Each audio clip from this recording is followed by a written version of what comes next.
오늘 말씀 제목은 누가 이런 일 할 권위를 주었느냐, 그런 거죠. 오늘 말씀의 제목은 성전에 올라가신 예수님께서 대제사장들과 서기관들, 장로들이 찾아와 예수님의 행동에 대하여 따지듯이 묻고 있었던 그 장면입니다. 혹시 당신에게 누가 이런 일을 할 권위를 줬냐? 몰라서 묻는 것일까요? 몰라서 묻는 것이 아니라 그렇지 않아도 눈에 가시 같아서 잡히기만 하면 요절을 내겠다고 작정하고 다짐했던 그들이 예수님을 향한 이 질문을 던질 때는 꼬투리를 잡으려고 하는 그런 행동이라고 하는 것을 마가는 여기다 기록하고 있습니다. 여러분,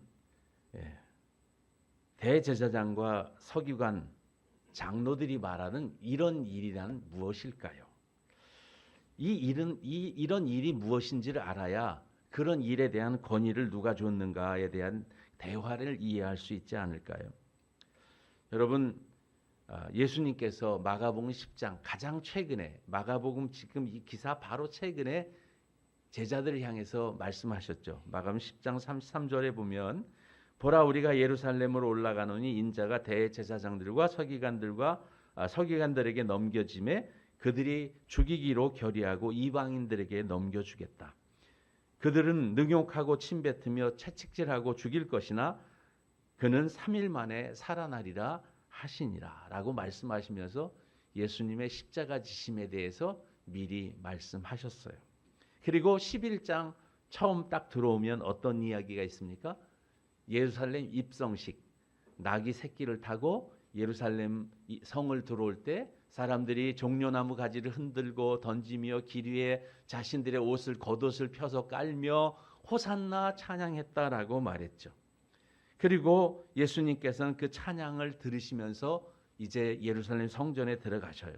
그래서 예루살렘 성전에 들어가시면 11장 11절에 보면 예루살렘 성전에 처음 입성식 하면서 들어가셨을 때 성전에 들어가서 모든 것을 어떻게 했다고요? 둘러보셨다고요. 그리고 둘러보시고 나서 때가 이미 저물매 제자들을 데리고 베다니로 나가셨어요. 이게 첫 번째예요. 그런데 두 번째 다시 들어가셔요. 그들이 예루살렘에 들어가시니라 예수께서 성전에 들어가서 성전 안에서, 이게 지난주 드린 말씀이에요.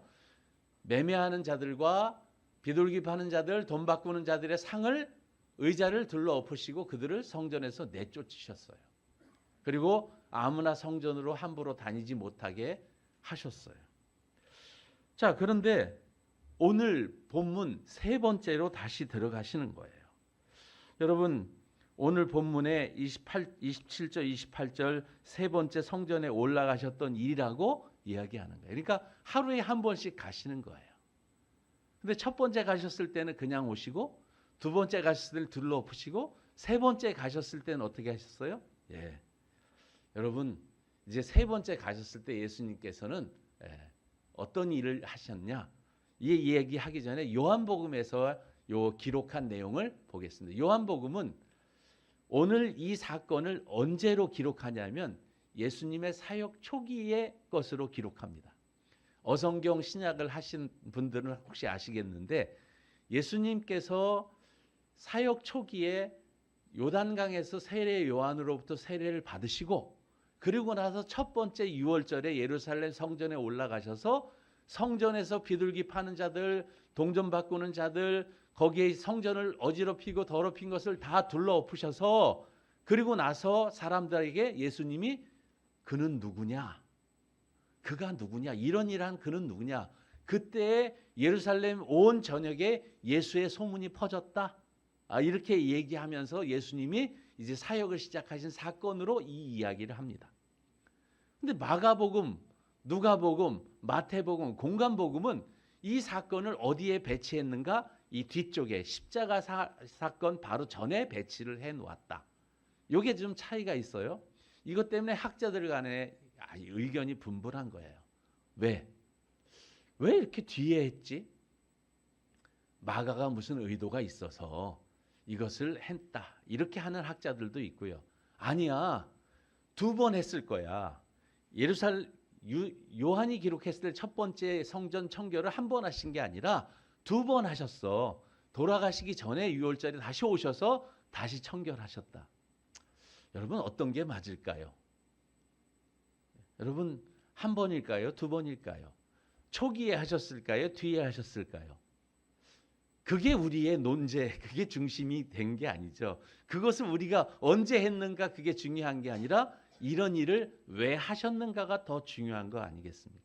사실은 거기에 관점을 가지고 보셔야 되는데 잘못 빠지면 어떻게 되냐면 한 번이냐 두 번이냐 언제 했냐 이렇게 빠지게 되면 이 본질에서 벗어나게 된다고 하는 사실이죠. 여러분 당시에 한 번, 두 번 이루어진 일이 아니고 이 일은 이미 익숙해진 일입니다. 여러분 왜 그들이 동전 바꾸는 자가 성전에 있었는지 아시겠습니까? 예루살렘 성전에서는 성전세라고 하는 거 돈을 받았습니다. 이 성전세를 받을 때 이 유대 돈으로 돈을 받았어요. 그러니까 디아스포라 1년에 3번, 남자들은 3번 반드시 유대인 남자들은 성전에 와서 예배하는 게 그들의 전통으로 알고 있었기 때문에 뭐 많은 여러 나라에 흩어져 살던 디아스포라 유대인들은 이 절기 때가 되면 다 예루살렘으로 왔어요. 그럼 성전세를 내야 되는데 돈이 없잖아요. 그러면 돈을 바꾸는데 요즘 같으면 은행도 많고 뭐 환전하는 데도 많고 되게 많잖아요. 환전하기가 얼마나 쉽습니까? 당시에 환전상들이 많았을까요? 적었을까요? 많지 않았겠죠. 왜냐하면 그 당시에 뭐 무역하는 사람들도 많지 않았기 때문에 그 나라 돈을 받아가지고 뭐 하겠어요. 그러니까 이런 특수한 일을 하는 사람들은 이 돈을 바꿔줄 때 그냥 안 바꿔주고 이익을 많이 붙여서 바꿔주게 되겠죠. 그러니까 이권이 많이 생기는 일이었습니다. 그러니 이런 일들이 계속되면 이렇게 하는 거죠. 어이 김서방 이번에 예루살렘 성전에 가서 성전세 내야 되는데 그 돈을 미리 유대 돈으로 바꿔 가야 되지 않겠나? 그러면 뭐라 그래요 김서방이? 아이 염려하지 마. 나 지난번 갔더니 거기 돈 바꿔주는 사람 다 있어. 그냥 가면 돼. 가면. 신경 쓰지 마. 그냥 가면 돼. 이런 것이 지금 1년 2년 된 게 아니라 오랜 기간 이렇게 전통적으로 돼 있었다. 그러면 그 당시에 유대인들은 디아스포라 유대인들은 이런 사실을 너무나 잘 알았어요. 비둘기는 언제 드리는 거냐면 여인들의 정결 예물, 가난한 사람들의 예물로 비둘기를 드렸어요. 여러분 비둘기 잡기가 쉽겠습니까? 비둘기 제물을 드려야 되는데 지금 드리려면 유다 땅에 와서 제물을 비둘기 잡으러 어디 다니다가 잡히면 가야 됩니까? 비둘기가 아니 나 잡아가시오 그러고 가만히 있습니까? 비둘기를 가지고 오기도 쉽지 않잖아요. 먼 데서부터. 그러니까 할 수 없이 그 주변에서 구할 수밖에 없으니까 편의에 의해서 맨 처음의 시작은 편의 제공으로 시작됐지만 그게 변질되기 시작해서 어떻게 됩니까? 그것이 거기에 돈이 들어가고 이권이 들어가면서 뜻은 좋았지만 나중에 변질된다고 하는 것이죠. 인간의 죄라고 하는 것이 그런 것입니다. 재물을 바꾸는데 당시 예루살렘 성전에는 어떤 사람들이 있었냐면 이 재물을 제사장들이 받을 때 흠이 있나 없나를 검사하는 그런 사람들이 있었습니다. 제사장 가운데 재물을 가져오면 양을 딱 보니까 양이 보니까 이 점이 하나 있네요. 아, 이 점 있으면 안 돼. 흠 없고 점 없는 것이라 그랬잖아. 점 있으면 안 돼요. 그럼 어떡합니까? 그거 내가 알 바 아니지. 이건 안 돼. 그럼 어떡합니까? 아이 그럼 좀 어떻게 하면 돼? 아 저기 양 파는 데가 있으니까 거기 가서 사 그러면. 그럼 이 양은 어떻게 해? 도로 데리고 가. 아니 이게 이렇게 힘들어서 가져왔는데 어떻게 또 끌고 갑니까? 누구 주든가. 그럼 어떻게 합니까? 그 성전에서 받아놨다가 그런 걸 다시 또 팔고 또 팔 때 어떻게 합니까? 자기들끼리 검사할 때 우리 예루살렘 성전 내에서 구입한 것은 흠이 없다라고 다 해주고 밖에서 온 것은 다 흠이 있다고 하면 어떻게 될까요? 그럼 뭐 그런 장사를 그렇게 하면 어떻게 될까요? 돈 뭐 떼돈 버는 거 아니겠습니까? 실제 당시에 그랬던 거예요. 그러니까 그게 엄청난 이권이었던 거예요. 그러니까 이 이권에 대해서 그 권력을 준 사람 남대문 지게꾼도 순서가 있다 그러고 길가에 좌판을 버려도 아무나 좌판을 못 버리고 심지어 노숙자가 자는 잠자리도 그 순서가 있고 정해져 있다 그러는데 거기 예루살렘에 어마어마한 이권이 있는 자리 아무나 가서 할 수 있겠습니까? 할 수 없죠. 그러면 누가 그 권위를 주었을까요? 거기서 팔 수 있게끔 했던 사람들. 대제사장, 그 정치 지도자들, 당시 예루살렘 성전에 권력을 갖고 있었던 사람들이 암묵적으로 그렇게 해주고, 그러면 암묵적으로 그들은 그렇게 하면 뭘 얻었을까요? 뒷돈. 그럼 이 돈을 받아가지고 뭘 했을까요? 그걸 가지고 로마 정부나 다른 권력자들에게 뇌물을 바치면서 그것을 유지하는 식으로 갔다는 거예요. 이런 거에 한 해, 두 해 된 것이 아니라 오랫동안 반복되어 있는 모습들, 이런 얘기들에 대한 이야기를 오늘 하고 계신 거예요. 그래서 뭐라고 말하냐면 내 아버지 집으로 장사하는 집을 만들지 마라. 이것은 사역 초기든 사역 후기든 예수님이 공생에 시작할 때는 하셨다가 예수님이 하지 말랬어. 그리고 하지 말랬으니까 하지 말자. 지금부터 안 돼. 그리고 안 했을까요? 예수님의 권위를 그렇게 인정했을까요? 아닙니다. 야, 저게 누구지? 그리고 그때서부터 예수님을 죽일 생각을 했었다라고 하는 게 성경의 기록입니다. 계속해서 예수님을 집중해서 바라보면서 예수님을 어떻게 하든지 예수님을 죽일 명분을 찾아서 자기들을 반대하는 사람들을 제거해서 자기들이 안정적으로 돈을 벌고 권력을 유지하기를 원하는 그들이 오늘 예수님께 와서 따지는 장면입니다. 여러분, 예수님께서 그들에게 답변을 하시면서 이렇게 얘기하십니다. 예수께서 이르시되 나도 한 말을 너희에게 물으리니 대답하라. 그리하면 나도 무슨 권위로 이런 일을 하는지 이르리라. 요한의 세례가 하늘로부터냐 사람으로부터냐 내게 대답하라. 요한, 여기가 세례 요한입니다. 당시의 세례 요한은 이스라엘 백성 모두가 존경하는 거룩한 사람으로 그렇게 인정하고 있었습니다. 그래서 그의 말은 굉장히 영향력이 있었어요. 그런데 그의 말이 영향력이 있었는데 그 영향력보다 그 헤롯이라고 하는 사람, 우리 말씀 배웠죠. 사도행전 할 때 헤롯이 이 요한을 어떻게 죽였는지 말이죠. 그 헤롯이 그 자기가 동생의 아내를 얻었다고 그것을 비난하는 요한을, 세례 요한을 그 살로메의 딸 헤로디아가 춤을 추는데 그 춤 대가로 헤롯의 목을 치는 사건이 벌어지지 않습니까? 여러분, 이 세례 요한이 죽었다는 것을 예수님이 아셨을까요? 모르셨을까요? 예수님이 알고 계셨어요. 예수님이 알고 계셨어요. 자, 그런데 예수님이 세례 요한을 느닷없이 질문하는 것은 뭘까요? 당시에 그러면 어떻게 대답할 때 그가 했던 권위를 보면 하늘에서부터 된 것입니다. 그렇게 말하면 그런 사람을 너희들이 죽였어. 너희들이 그를 배척하고 죽였잖아. 말을 못해요. 그렇다고 해서 아니야. 그는 땅에서부터 시작됐지. 그런데 수많은 유다 백성들이 그를 추종하니까 유다 백성들의 돌 맞을 것을 두려워해서 그들은 그렇게 안 했다는 것이죠. 자, 그러면 오늘 이 얘기는 왜 그럼 성경 말씀에 오늘 설교를 하고 이것을 얘기해야 될까요? 아니 내가 지금 유대에 사는 것도 아니고 그것은 2000년 전에 있었던 일인데 오늘 왜 이런 얘기를 우리가 들어야 되고 나눠야 됩니까? 여러분, 오늘 말씀 가운데 중요한 말씀이 하나 있는데 예수님께서 27절에 보면 그들이 다시 예루살렘에 들어가시느니라 예수께서 성전에서 거니실 때에, 여러분 성전에 거니실 때 뒷짐지고 이렇게 어떻게 하나 이렇게 다니셨을까요? 이 거니셨다라고 하는 원어적 의미를 보면 그냥 하는 게 아니라 굉장히 거친 표현, 마음대로 헤집고 다녔다는 뜻이에요.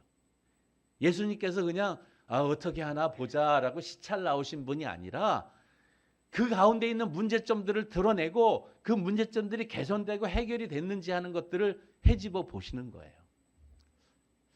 자, 그러면 여러분에게도 성전이 있습니까? 없습니까? 성전이 있어요? 없어요? 어디 있습니까? 성전이? 내 마음에. 그럼 여기 지금 예수님이 거닐고 계셔요? 안 거닐고 계셔요? 거닐고 계십니까? 막 헤집고 다니십니까? 아니면 뒷짐지고 잘하는구나 이러고 다니십니까? 여러분, 성전을 예루살렘 성전만 생각하지 말고 주의 성령이 내 안에 임재하셔서 내 속에 오셔서 지금 나를 바라보고 계시는데, 나를 막 헤집어 보시면 나는 어떤 사람입니까? 나는 말씀에 순종 잘하고 하나님의 말씀의 뜻에 따라 정말 잘하고 그리고 열심히 믿음으로 사는가? 오늘 왜 세례 요한 얘기를 했을까요? 예수님께서 하고 많은 비유 가운데 왜 세례 요한을 가지고 이야기했을까요? 여러분, 세례 요한은요, 마태복음 3장에 보면 이런 얘기를 합니다. 마태복음의 세례 요한이 유대 광야에 전파하여 이르되 회개하라, 천국이 가까웠다, 그렇게 말합니다. 그때 수많은 사람들이 그에게 와서 세례를 받았는데, 그때 바리새인과 사두개인들도 와가지고 세례를 받게 해달라 그랬어요. 그랬더니 뭐라고 말한 세례 요한이, 독사의 자식들아, 누가 너희를 가르쳐 임박한 진노를 피하라 하더냐. 그러면서 8절입니다. 마태복음 3장 8절. 그러므로 회개에 합당한 열매를 맺고 속으로 아브라함이 우리의 조상이라 생각하지 말라. 내가 너희에게 이르노니 하나님이 능히 이 돌들로도 아브라함의 자손이 되게 하시리라. 이미 도끼가 나무 뿌리에 놓였으니 좋은 열매 맺지 아니하는 나무마다 찍혀 불에 던지우리라. 자, 근데 여러분, 요 전장에서 기억나세요? 무화과 나무 열매 마른 거 지난번 설교 들으셨죠? 지금 이게 엉뚱한 얘기로 들리시겠지만 엉뚱하지 않아. 지금 뭘 얘기하시는 거예요? 열매 이야기를 하고 계시는 거예요. 그 열매 이야기를 하시는데 또 어떤 열매를 얘기해요? 용서의 열매를 얘기하고 있어요. 지금 마가복음 11장에 보면 입성식 한 얘기, 성전을 깨끗하게 한 얘기, 그 다음에 용서하는 얘기, 그 다음에 다시 권위 얘기, 이렇게 이야기가 분절적으로 이렇게 흘러가는 것 같은데, 이것을 한 맥락으로 쫙 연결되는 게 뭐예요? 너에게 열매가 있느냐. 성전에서 예배를 드리잖아. 열매가 있느냐. 지금 예루살렘에서 너희들이 봉사하고 다 하고 있는데 너희들에게 정말 하나님을 향한 열매들이 있는가? 그 이야기를 지금 하고 계신 거예요. 예수님은 지금 종교 지도자들에게, 대제사장들과 서기관들과 장로들에게 이 권위에 대한 얘기를 하면서, 너희들의 권위? 그 권위 누구한테 받았어? 저는 이 권위를 하다가 이 권위라고 하는 단어는 하나님께서 우리에게 어떠한 일들을 할 수 있는 권리를 주실 때가 있습니다. 저도 이제 목사 안수를 받고 목사라고 하는 직분을 받고 이렇게 목회를 할 수 있는 하나님이 저에게 어떤 일들을 맡기신 부분이 있어서 이렇게 목회를 합니다. 그냥 셀프로 목회할 수는 없잖아요. 어느 날 제가 스스로 혼자 태평양 건너 갔다 오면서 비행기 안에서 셀프로 나 스스로 목사 안수하고 제가 목회한다고 나 목사입니다, 뭐 그렇게 목회를 할 수는 없잖아요. 그러니까 그런 어떤 모든 절차와 권위, 위임이라고 하는 그런 것들이 필요한 것처럼 오늘 비둘기 팔고 동전 바꾸고 이것도 권위가 있는데, 그들은 뭐라고 물어보냐면, 너는 지금 무슨 권위로 지금 성전을 헤집고 다니면서 이런 일을 하느냐? 누가 주신 권위냐? 여러분, 누가 주신 권위일까요? 그 권위는 여러분 생각해 보세요. 예수님이 내가 원래 하나님인데 내가 하늘에서 너희들의 죄를 대속하기 위해서 내가 이 땅에 내려왔어. 내가 내려와서 보니까 너희들이 너무 엉망이네. 내가 하나님의 대리자야. 그러면 그들이 그러셔요 예수님? 그러시군요. 알겠습니다. 이제 안 그럴게요. 이렇게 했을까요? 그들은 이런 권위에 대한 관심이 아니라 내 권위를 네가 왜 침범하냐? 이건 월권이다. 너희들이 가지고 예수께서 하고 있는 행동은 이건 아무에게도 권위를 받지 않은, 위임받지 않은 그런 행동이다. 너의 행동의 근거를 대라. 여러분, 근거의 행동이 어디에 있을까요? 예수님의 행동의 근거는 어디에 있을까요? 저는 말씀에 있다고 생각합니다. 내 집은 만민이 기도하는 집이다. 내 집을 강도의 구렬로 만들었다. 말씀에서 예언된 성전의 기능과 성전의 이야기를 가지고 그들에게 도전하십니다. 나는 말씀으로부터 권위를 받는다. 여러분, 우리가 우리의 삶을 고치고 바꾸고 어떤 말씀이 들려질 때에 말씀의 권위를 인정하시느냐 하는 것입니다. 제가 오늘 나눔 제목 가운데 두 번째 질문이 있습니다. 두 번째 질문에 이렇게 썼어요. 당신은 혹시 누군가로부터 당신의 허물, 당신의 잘못에 대한 이야기를 들었을 때 당신은 그 내용을 집중하고 내가 무엇을 잘못했는지 그것을 듣는가? 아니면 네가 그럴 말할 자격이 있어? 너 그런 태도가 뭐야? 조그만 게, 어린 게, 하급자가 당신이 그런 말할 자격이 있어? 자격을 따지십니까? 내용을 따지십니까?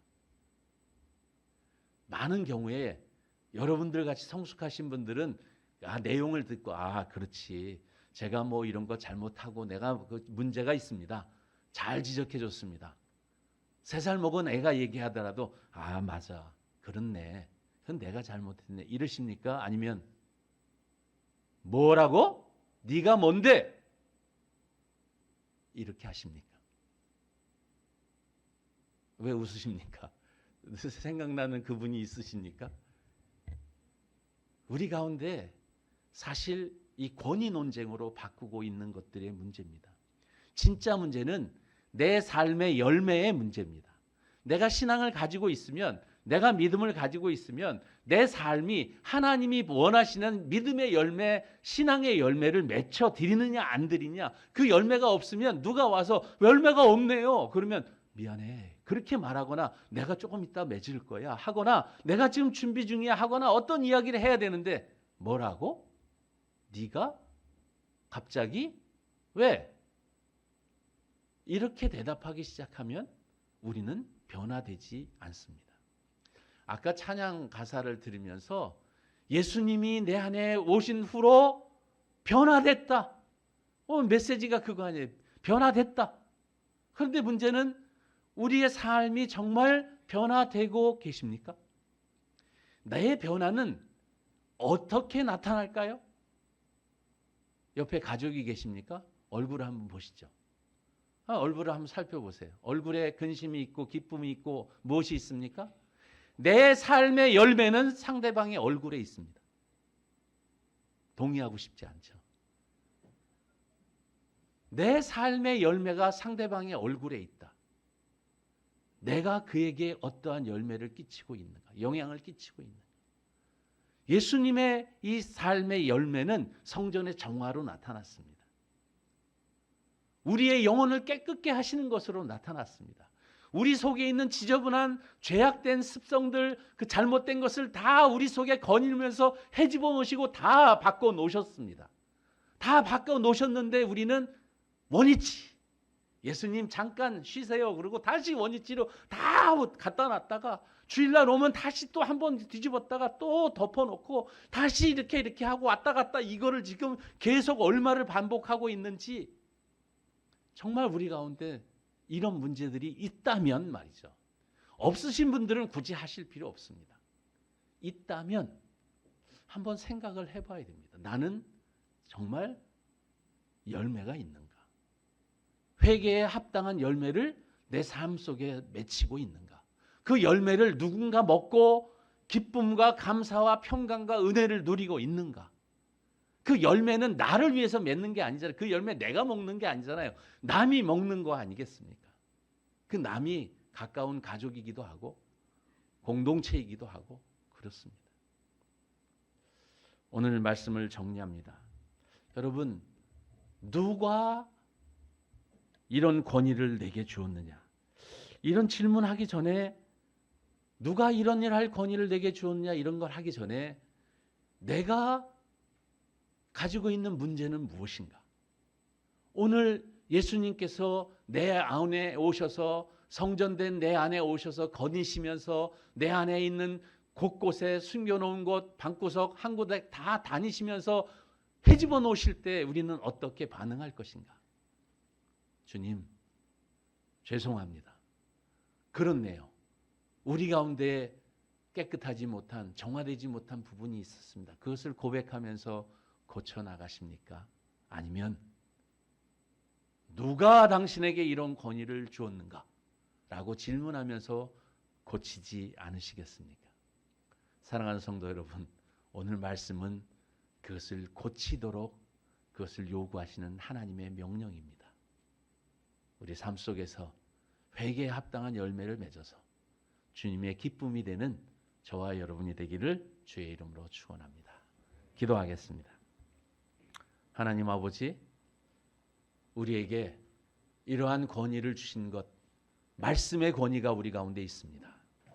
말씀을 들어서 예수 그리스도가 우리 가운데 오셨고 그분의 성전이 된 저희들입니다. 예수님이 우리의 마음속에 오셔서 우리를 깨끗하게 하고 정화할 때 우리의 삶에서 열매를 맺어 주님을 기쁘시게 하는 하나님의 기쁨이 되는 사람들에게 정말 먹을 만한 열매를 맺는 그런 좋은 무화과 나무들이 다 될 수 있도록 주여 인도하여 주옵소서. 예수님의 이름으로 기도드립니다. 아멘.